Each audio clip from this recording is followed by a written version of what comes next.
Hello friends, good morning. Last video લેક્ચરની અંદર આપણે યુનિટ 1 થી 3 છે જોયા છે અને એની એક્સરસાઇઝ છે કમ્પ્લીટ કરી. તો આજના વિડીયો લેક્ચરની અંદર જે ગ્રામરની અંદર જે ટોપિક પૂછાય છે આપણે, બરાબર, જેને કહેવાય નોન વર્બલ ટેક્સ, જે ઓલરેડી તમે 9મા ધોરણમાં શીખી ગયા છો અને 11-12માં પણ આવશે. તો સહેલો ટોપિક છે, બરાબર, અને પૂરા માર્ક્સ આવે એવો ટોપિક છે. તો નોન વર્બલ ટેક્સ છે એને આપણે ધ્યાનથી સમજશું, બરાબર, અને પૂરા માર્ક્સ આવે એવો પ્રયત્ન કરશું. તો આની અંદર આવડતું હોવા છતાં પણ માર્ક્સ કપાવવાની પૂરેપૂરી શક્યતા છે. શું કામ? કારણ કે તમને આન્સર ખબર હોય છતાં આપણે પ્રોપર આન્સર લખતા નથી, પૂરો આન્સર લખતા નથી, એટલા માટે થઈ અને આમાં માર્ક્સ કપાતા હોય છે. તો ખાસ સમજી વિચારી અને આનો જવાબ લખવાનો છે. સહેલામાં સહેલો ટોપિક હોય તો એ છે નોન વર્બલ ટેક્સ, બરાબર, અઘરું નથી, પણ ધ્યાન રાખીને આન્સર લખવાનો છે કે શું માહિતી આપી છે, ડેટા આપેલો છે, સમજી અને પછી તમારે જવાબ લખવાનો હોય છે આની અંદર. તો નોન વર્બલ ટેક્સ કહેવાય કોને? તો ઓલરેડી શીખી ગયા છીએ આપણે કે ભાઈ જે કંઈ પણ માહિતી હોય, બરાબર, એ તમને કંઈક એડવર્ટાઇઝમેન્ટ હોય, કંઈ ચાર્ટ હોય, કે પછી કોઈ રેપર્સ આપેલું હોય, કોઈ બિલ છે, કોઈ ટિકિટ આપેલી હોય, કે કોઈ પર્સનની માહિતી આપેલી હોય, આ રીતે તમને કોઈ ડેટા આપેલો હશે, બરાબર. એ જે ડેટા આપેલો હોય એને સમજી વિચારી અને નીચે જે તમને 5 પ્રશ્ન હશે એ તમારે એના જવાબ લખવાના છે. અહીંયા લખ્યું છે કે read the following data and answer the following question. 4 mark, પણ તમને પૂછાય છે હવે બોર્ડની એક્ઝામમાં 5 માર્કમાં. પહેલાં 4 માર્કમાં પૂછાય તો હવે પૂછાય છે 5 માર્કમાં, બરાબર. તો આપણા માટે સારું જ છે કે 1 માર્ક્સ વધી ગયો, બરાબર. તો 5 માર્કમાં પૂછાય છે નોન વર્બલ ટેક્સ. તો ખાસ સમજજો અને એના આન્સર કેવી રીતે લખવા હું તમને અહીંયા સમજાવીશ. ઓકે, તો આજનો જે વિડીયો લેક્ચર છે આપણો એ છે નોન વર્બલ ટેક્સ વિશે, જે બોર્ડની એક્ઝામમાં તમારે 5 માર્કમાં પૂછાય છે. તો સૌથી પહેલાં તમારે લખી નાખવાનું સેક્શન સી, જે કંઈ પણ સેક્શનમાં પૂછાય છે, સેક્શન સીમાં પૂછાય તો section C, question number 24 to 28, બરાબર. અને પછી સૂચના લખવાની કે રીડ ધ ફોલોઈંગ ડેટા અને આન્સર ધ ફોલોઈંગ ક્વેશ્ચન. પછી માહિતી લખી અને પછી તમારે ક્વેશ્ચનના જવાબ લખવાના છે તમારી બુકની અંદર, બરાબર. તો સમજીએ, જુઓ શું કહે છે. જો શેના વિશેનો ડેટા આપ્યો તમને પહેલાં પ્રશ્ન પછી વાંચવાના, પહેલાં ડેટા છે ને સમજી લેવાનું, માહિતી આપી હોય સમજી લેવાની કે શેના વિશે છે, શેની માહિતી આપી છે. તો જો એક્સ અક્ષ અને વાય અક્ષ આવું જોતાં આપણને એવું લાગે કે આ એક ચાર્ટ આપેલો છે, બરાબર, આલેખ છે, બરાબર. આલેખ સ્તંભ ઉપર આપણને અલગ અલગ વિષયની માહિતી આપેલી છે, બરાબર. વિષય અને એના માર્ક્સની માહિતી છે આલેખ ઉપર. આટલી ખબર પડે કે ન પડે? તો કે હા, બરાબર. એક્સ અક્ષ ઉપર સબ્જેક્ટ્સની માહિતી છે અને વાય અક્ષ ઉપર માર્ક્સ છે, બરાબર. સમજી વિચારીને તમારે આન્સરના લખવાના છે. બહુ સરળ છે. ચાલો પ્રશ્ન સમજીએ હવે શું કહે છે. જો પહેલો પ્રશ્ન છે કે how many subjects are mention in above graph. જે ઉપર જે આલેખ છે, ગ્રાફ છે, એની અંદર કેટલા સબ્જેક્ટ છે એ મેન્શન કરેલા છે. તો આપણને ખબર પડે કે 5 સબ્જેક્ટ છે. તો ઘણા શું લખતા હોય વિદ્યાર્થીઓ, એ ખાલી 5 લખી નાખે. જવાબ સાચો જ છે, પણ તો તમને પૂરા માર્ક્સ મળે નહીં. આપણે પૂરો આન્સર લખવાનો છે કે 5 subjects are mention in above graph, આવું લખવું પડે, બરાબર. અથવા તો એમ લખવું પડે કે ઇન અબવ ગ્રાફ, બરાબર, 5 સબ્જેક્ટ્સ આર મેન્શન્સ, આવું લખવું પડે, બરાબર. હાઉ મેનીની જગ્યાએ તમે 5 લખી નાખો, 5 subjects are mentioned in above graph, ચાલે, પૂરો આન્સર તમે લખો છો. તો આ રીતે પૂરો જવાબ લખો તો પૂરા માર્ક્સ મળે. વસ્તુ એ જ છે, તમે 5 જ લખો છો, આમાં એટલું લખવાનું છે, પણ પૂરા આન્સર લખવાના છે. મેં તમને કીધું ને કે વિદ્યાર્થીઓ છે એ આવડતું હોય છતાં માર્ક્સ કપાય છે. શું કામ કપાય છે? કારણ કે પૂરો જવાબ લખતા નથી. તો તમારે એક્ઝામમાં જ્યારે પૂછાય નોન વર્બલ ટેક્સ તો પૂરા આન્સર લખવાના છે. આ રીતે પૂરા આન્સર લખવાની ટેવ પાડવાની, જેથી કરીને આપણા માર્ક્સ ન કપાય. ઓકે, ચાલો ત્યાર પછી સમજીએ નેક્સ્ટ શું કહે છે. Name the language subject from the list.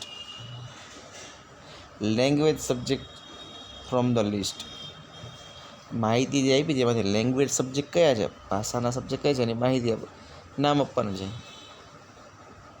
શું આવે તો કે the name of the language subjects are, કયા કયા છે લેંગ્વેજ સબ્જેક્ટ, તો કે ઇંગ્લિશ એન્ડ હિન્દી, ભાષા છે ને, બરાબર. લેંગ્વેજ સબ્જેક્ટ બે છે, ઇંગ્લિશ અને હિન્દી. તો લખવાનું કે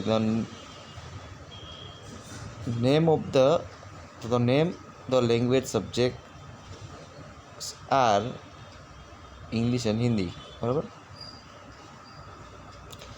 તો આ રીતે પૂરો જવાબ લખવાનો છે. ત્યાર પછી જોઈએ બીજો ક્વેશ્ચન કે which two subjects have the similar result, કે કયા બે વિષયનું સરખું રિઝલ્ટ છે, પરિણામ છે. તો જુઓ કયા બે વિષયનું સરખું રિઝલ્ટ છે. જુઓ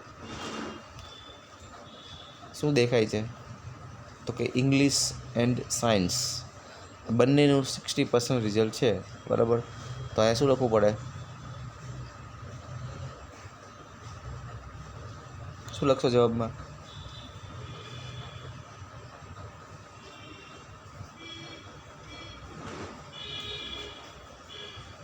શું લખશો કે English and science two subjects have the similar results, બરાબર. English and science two subjects have the similar results, કે ઇંગ્લિશ અને સાયન્સ વિષયો છે એનું સરખું રિઝલ્ટ છે, સરખું પરિણામ છે. ઓકે, ચાલો ત્યાર પછી જોઈએ કે what is generally indicated on Y line. બરાબર, વાય લાઇન છે એ શું સૂચવે છે, વાય અક્ષ ઉપર શું સૂચવે છે. જો શું છે વાય અક્ષ ઉપર શું માહિતી આપી છે, તો માર્ક્સ છે એ આપેલા છે. જુઓ તો આપણે શું લખવું પડે,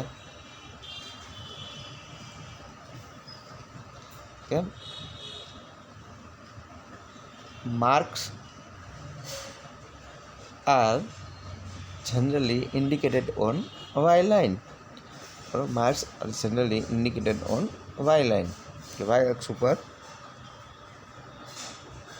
માર્ક્સ છે એ આપેલા છે. ઓકે, ચાલો ત્યાર પછી આપણે વાત કરીએ આગળ. જુઓ બરાબર, તો આ ડેટા સમજાઈ ગયો, બરાબર. તમારે આ ડેટા લખી અને નીચે પ્રશ્ન અને એના જવાબ લખી લેવાના છે તમારી બુકની અંદર, એટલે સ્ક્રીનશોટ લઈ લેજો દરેકનો, બરાબર. હું જે જવાબ બોલું છું એ પ્રમાણે જવાબ લખતા જવાના છે. ચાલો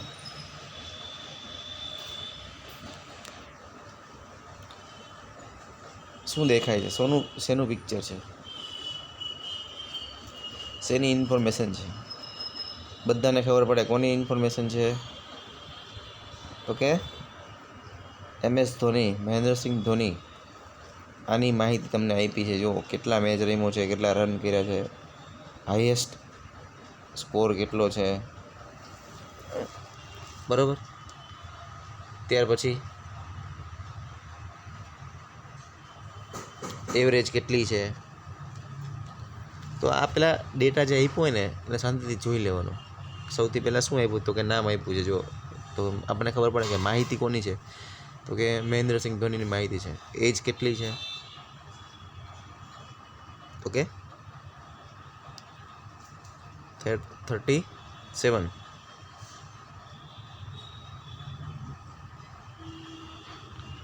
પછી હાઈએસ્ટ સ્કોર કેટલો, કેટલા મેચ રહીમાં છે. જુઓ શાંતિથી માહિતી જુઓ, પછી એના આન્સર તમારે આપવાના છે મને, બરાબર. શું કહે છે જુઓ,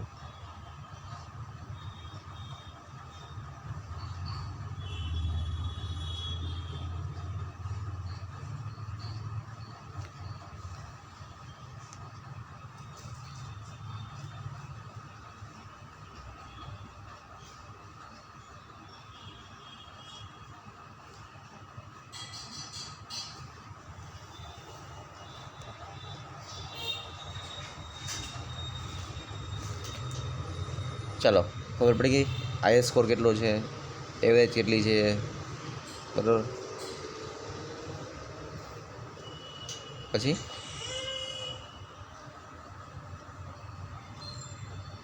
સ્ટ્રાઇક રેટ કેટલો છે, 50 અને 100 સેન્ચુરીઝ કેટલી મારેલી છે, ડિસમિસલ્સ બર તરફ કેટલી વારીઓ છે, કેચીસ અને સ્ટમ્પિંગ કેચ કેટલા છે, સ્ટમ્પિંગ કેટલી વાર કર્યું છે, પ્રીવિયસ વર્લ્ડ કપ અપીરિયન્સ એટલે કયા વર્લ્ડ કપમાં દેખાણો હતો, આ બધી માહિતી આપી છે તમને.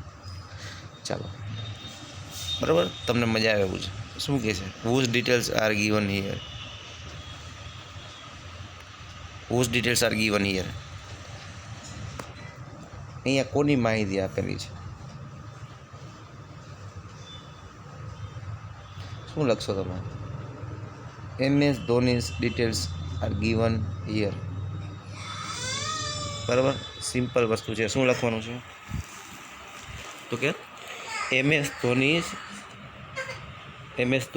Details are given here.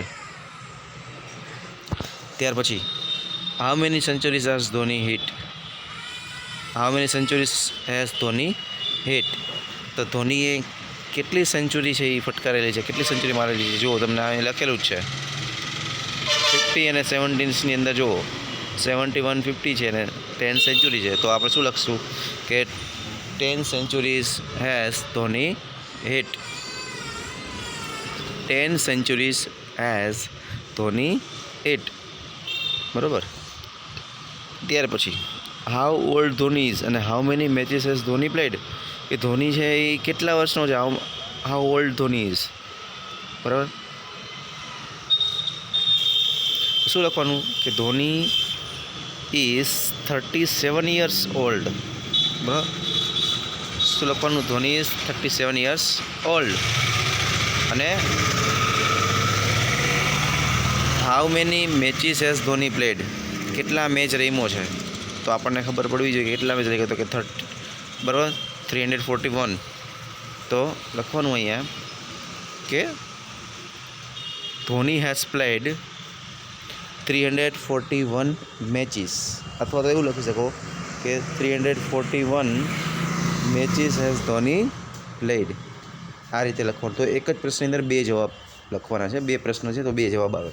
પહેલાંનો શું જવાબ કીધો કે ધોની ઇઝ 37 years ઓલ્ડ, અને બીજાનો જવાબ કીધો Dhoni has played 341 matches. Okay, ચાલો. ત્યાર પછી what is Dhoni's highest score in ODI match, ODI એટલે one day international, one day ઇન્ટરનેશનલની અંદર ધોનીનો હાઈએસ્ટ સ્કોર કેટલો છે, કેટલો સ્કોર છે, શું દેખાય છે હાઈએસ્ટ સ્કોરમાં, બરાબર 183 નોટ આઉટ છે જુઓ. તો આપણે અહીંયા લખવાનું કે Dhoni's highest score in ODI match is 183. Dhoni's highest score in ODI match is 183. તો આ રીતે પૂરો જવાબ લખવાનો છે, બરાબર. ખાલી 183 એટલું લખી નાખવાનું નથી, નહીંતર આવડતું હોવા છતાં માર્ક્સ મળે નહીં. એટલે આ બાબત ખાસ આપણે ધ્યાનમાં રાખશું. ઓકે, સમજાય છે મિત્રો? તો અહીંયા આજે સેકન્ડ એક્ઝામ્પલ છે આપણે સમજ્યા, બરાબર. ત્યાર પછી આગળના ઉપર એક્ઝામ્પલ બીજા જોઈએ. જો આનો સ્ક્રીનશોટ લઈ આના જે ક્વેશ્ચન આન્સર છે એ લખી લેજો ખાસ, બરાબર. બહુ ઇઝી ટોપિક છે નોન વર્બલ ટેક્સ્ટ. ચાલો, અહીંયા તમને શેનો ડેટા આપ્યો છે, માર્કશીટનો ડેટા આપ્યો છે અલગ અલગ. જો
જો અહીંયા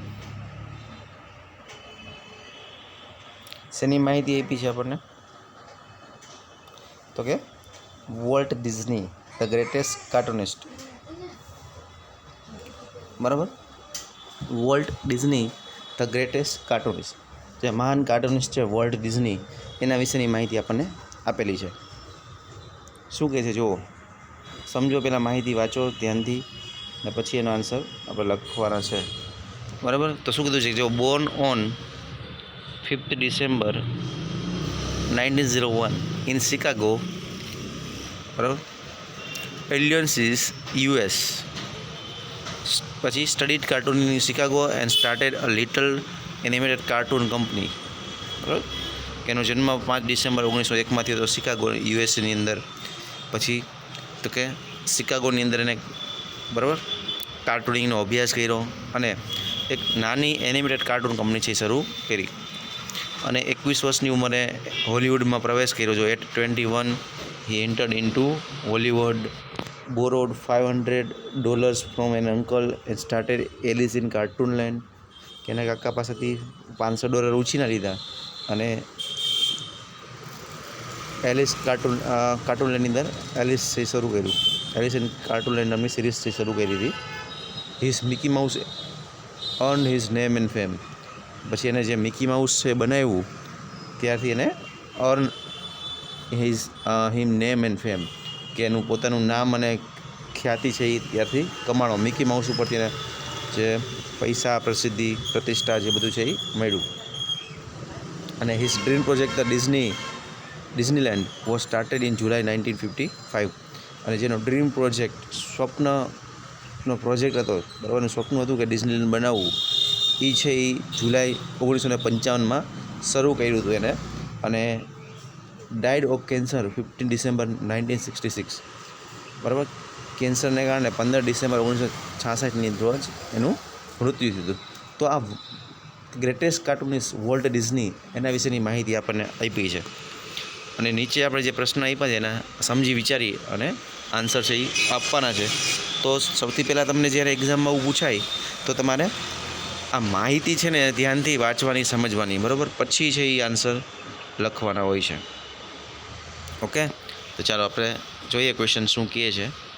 જો પેલું છે કે where is Chicago situated, Chicago ક્યાં આવેલું છે. તો શું લખશું આપણે, તો કે શિકાગો ઇઝ સિચ્યુએટેડ, પછી ક્યાં આવ્યું, જો શિકાગો ઇઝ સિચ્યુએટેડ ક્યાં આવ્યું છે, તો કે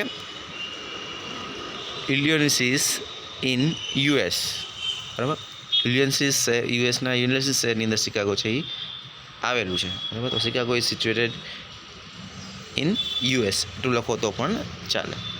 ચાલો પછી નેક્સ્ટ ક્વેશ્ચન છે, what earn him name and fame, બરાબર. શેને તેને એટલે કે વોલ્ટ ડિઝનીને નામ અને પ્રસિદ્ધિ છે અપાવ્યા, કોણે અપાવ્યા હતા.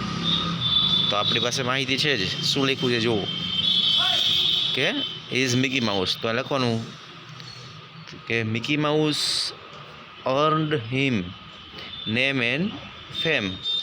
તો જો તમે મૂકો છો એક જ શબ્દ આન્સરમાં, પ્રશ્નમાંથી જ જવાબ પૂરો લખીએ છીએ આપણે, પણ એ પૂરો જવાબ લખવો ને એ જ અગત્યનું છે. એટલા માટે પૂરો આન્સર લખવાનું, બરાબર. વિડીયો લેક્ચરની અંદર મેં તમને ઘણીવાર વારંવાર હું ભારપૂર્વક કહેતો આવ્યો છું કે પૂરો આન્સર લખજો, પૂરો આન્સર લખજો. કારણ કે છતાં પણ વિદ્યાર્થીઓ છે એ ટૂંકમાં જ જવાબ લખે છે, તો એ સાચો જવાબ ગણાય નહીં, તમને માર્ક્સ મળશે નહીં. તો ધ્યાન રાખવાનું. તો અહીંયા લખવાનું કે Mickey Mouse earned him name and fame. Okay, આમાં 5 માર્ક્સ આપણા કપાવવા જોઈએ નહીં, પૂરા માર્ક્સ આવે એવો ટોપિક છે. ત્યાર પછી which was is dream project, when was it started, કે એનો જે સ્વપ્નનો પ્રોજેક્ટ હતો, બરાબર, એ કયો હતો, અને વેન વોઝ ઇટ સ્ટાર્ટેડ, એટલે ક્યારે શરૂ થયો હતો. તો શું આવે જોવામાં, શું કીધું છે, સ્વપ્નનો પ્રોજેક્ટ કયો હતો, તો આ લખ્યું છે his dream project the Disneyland. શું છે, his dream project was Disneyland, બરાબર. અને the Disneyland was started in July 1955. અને શું લખવાનું કે it started it was started in July 1955. ફરી વાર રિપીટ કરું છું, આ જવાબ શું આવશે? તો કે his dream project was the Disneyland. બરાબર, અને લખવાનું કે it was started in July 1955, અને જુલાઈ 1955 શરૂ થયો હતો. ઓકે, તો આ રીતે આન્સર લખવાના છે. ત્યાર પછી જોઈએ કે how many dollars did volt borrow to start cartoon series. કે કાર્ટૂન સિરીઝ શરૂ કરવા માટે વોલ્ટે કેટલા ડોલર છે એ ઉછીના લીધા હતા. જો બોરો એટલે ઉછીનું લેવું અને લેન્ડ એટલે ઉછીનું આપવું. કેટલા ડોલર લીધા હતા આપણને ખબર છે. જો અહીં લખેલું છે કે એના અંકલ પાસેથી $500 છે ઉછીતા લીધા હતા. તો એમાં લખવાનું કે $500. જો અહીંયા એક વસ્તુ ધ્યાન રાખજો, ખાસ જે ભૂલ કરો છો આપણે, કે અહીંયા ડીડ આપ્યું છે, ડીડ અને બોરો છે, બરાબર, પ્રશ્નની અંદર.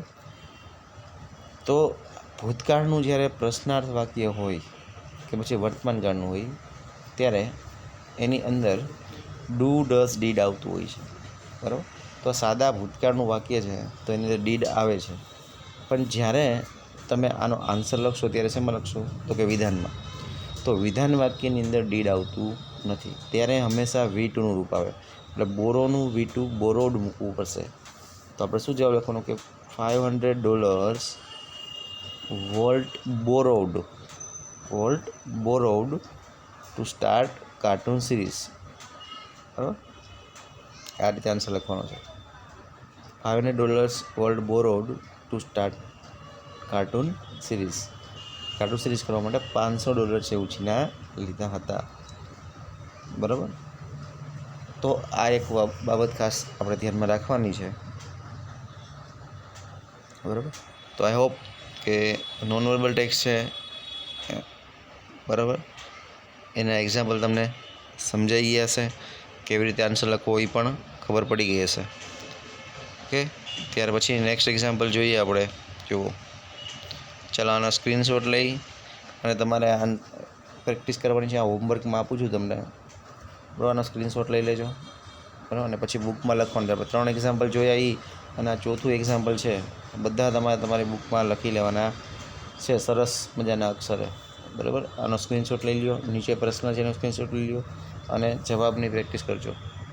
ચાલો જો, એક પાઈ ચાર્ટની માહિતી છે, બરાબર. ચાલો, અને 4 પ્રશ્ન છે.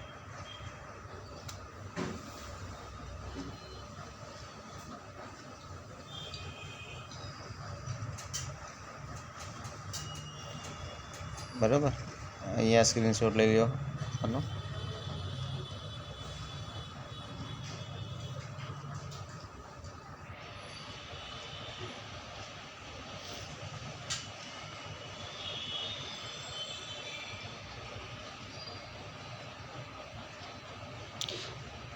ઓકે, સ્ક્રીનશોટ ન લેવો તો તમને આ PDF છે એ મોકલી દઈશ ગ્રુપની અંદર, નોન વર્બલ ટેક્સ્ટની. ઓકે, તો એમાંથી પણ તમે લખી શકશો.